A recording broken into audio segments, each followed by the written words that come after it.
اور کبھی یہ غلط فہمی میں نہیں رہنا کہ بھائی ہم تو کلمہ پڑھے نا، ہم تو مسلمان ہیں نا، ہم تو اللہ کو ماننے والے، رسول کو ماننے والے، ہمارے اوپر مصیبتیں کیوں؟ اکثر لوگ آج مسلمان یہ سمجھتا ہے کہ میں تو کلمہ پڑھا، بھائی وہ تو کافر ہے، دوسرے جو ہے دوسرے مذہب کو ماننے والے ہیں، وہ تو رسول کو بھی نہیں مانتے، وہ تو نماز بھی نہیں پڑھتے، ان کے اوپر اتنی مصیبتیں نہیں ہیں، لیکن آج پوری دنیا میں مسلمانوں پر ہی بہت زیادہ مصیبتیں کیوں؟ اور خود مسلمان یہ بھی سوچتا ہے کہ بھائی ہم تو شراب نہیں پیتے، ہم تو حرام کی کمائی نہیں کماتے، حرام چیزیں نہیں کھاتے، ہم کسی کو دھوکہ نہیں دیتے، ہم تو غلط کام نہیں کرتے، پھر بھی ہمارے اوپر مصیبتیں کیوں؟ ہم تو نمازی ہے، دیندار ہے، ہمارے اوپر مصیبتیں کیوں؟ وہ تو بے دین ہے، ان کے اوپر کبھی مصیبتیں نہیں آتی۔ اس طرح کی سوچ ہوتی ہے۔ تو ان تمام سوالوں کا جواب ایک اچھی طرح یاد رکھ لینا، اب جو میں سنانے والا ہوں مصیبتیں آتی کیوں ہیں؟ صرف مسلمان ہونے سے اب تیرے اوپر کوئی مصیبت نہیں آئے گی، یہ غلط ہے۔ اللہ تعالیٰ کبھی نہیں بولا کہ تم مسلمان ہے تو تمہارے اوپر مصیبتیں نہیں آئیں گی، نہیں۔ اگر تم کلمہ نہیں پڑھے، مسلمان نہیں بنے تو تمہارے اوپر مصیبتیں ہمیشہ آئیں گی، اللہ تعالیٰ کبھی بھی نہیں بولا۔ تو مصیبتیں کیوں آتی سمجھ لیجئے۔ سب سے پہلے سورہ شورى آیت نمبر 30 سے، وَمَا أَصَابَكُم مِّن مُّصِيبَةٍ فَبِمَا كَسَبَتْ أَيْدِيكُمْ وَيَعْفُو عَن كَثِيرٍ۔ ترجمہ، تمہیں جو کچھ مصیبتیں پہنچتی ہیں وہ تمہارے اپنے ہاتھوں کے کرتوت کا بدلہ ہے۔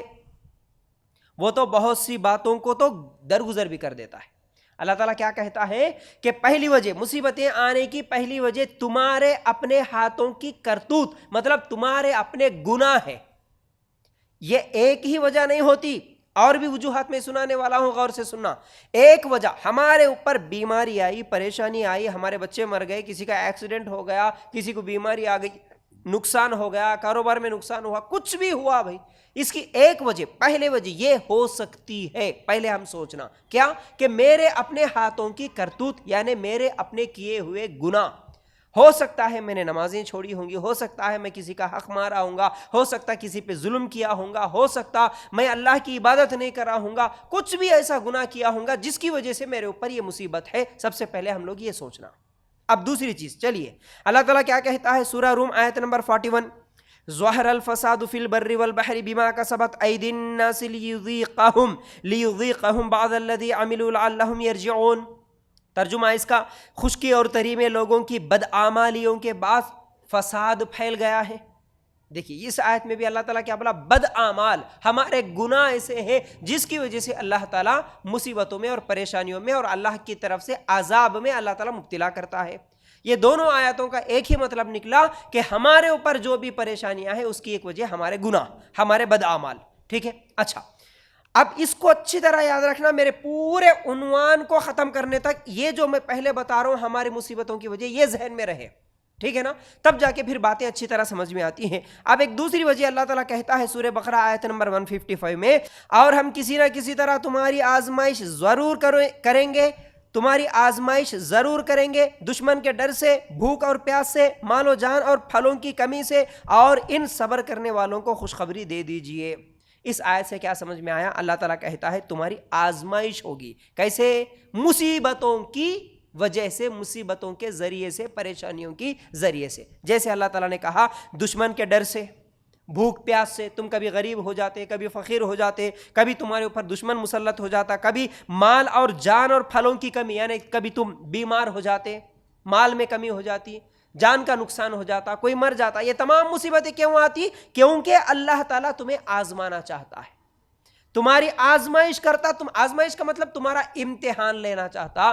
تو ان آیتوں سے جو بات ہم لوگوں کو سمجھ میں آئی وہ یہ ہے کہ ہمارے اوپر جو بھی مصیبت آئی، سب سے پہلے ہماری سوچ یہ ہونا یا تو میرے گناہوں کی وجہ سے، یا نہیں تو پھر اللہ تعالیٰ مجھے آزما رہا، میرا امتحان لے رہا۔ یہ دو اہم وجہ ہیں۔ ہم کیا بولتے ہیں؟ میرے اوپر مصیبت آئی اس کی وجہ سے، انہیں کرا ہے نا، انہوں کرے، انہوں دیکھ نہیں سک رہے، انہوں جل رہے، انہوں حسد کرے، کچھ بھی نہیں ملا تو آخر میں انہوں جادو کرائے، اس کی وجہ سے میرے اوپر مصیبت، اس کی وجہ سے میرے کو بیماری ہے، اس کی وجہ سے میرے کو پریشانی ہے۔ ارے ہر مصیبت سے پہلے یہ سوچے نا میری غلطی کیا تھی، میں کیا گناہ کرا جس کی وجہ سے اللہ تعالیٰ مجھے یہ مصیبت میں مبتلا کرا؟ کیونکہ اللہ تعالیٰ نے قرآن میں واضح کر دیا تمہارے گناہوں کی وجہ سے تمہارے اوپر مصیبت آ گئی۔ ٹھیک ہے، اگر میں گناہ نہیں کرا، اگر میں نیک ہوں، اگر میں متقی ہوں، تو پھر کیا سوچے؟ اللہ مجھے آزما رہا، یہ عذاب نہیں ہے اللہ کی طرف سے، اللہ میرا امتحان لے رہا، اتنا اچھا میں ہوں پھر بھی مصیبت یہ تو میں اچھا رہتا ہوں یا پھر میں بگڑ جاتا ہوں.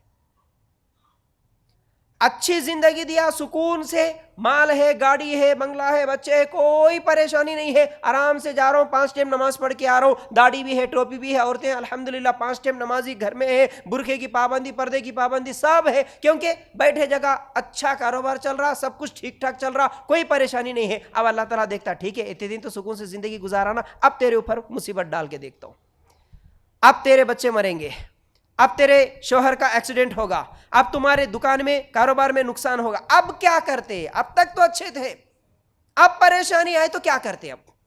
اب چیختے، اب چلاتے، اب شکوے شکایت کرتے، یا نہیں تو پہلے کی طرح یا اس سے بھی زیادہ اور اللہ کے قریب ہوتے. اللہ یہ دیکھنا چاہتا، اس کی وجہ سے اللہ تعالیٰ مصیبتوں میں مبتلا کرتا ہے.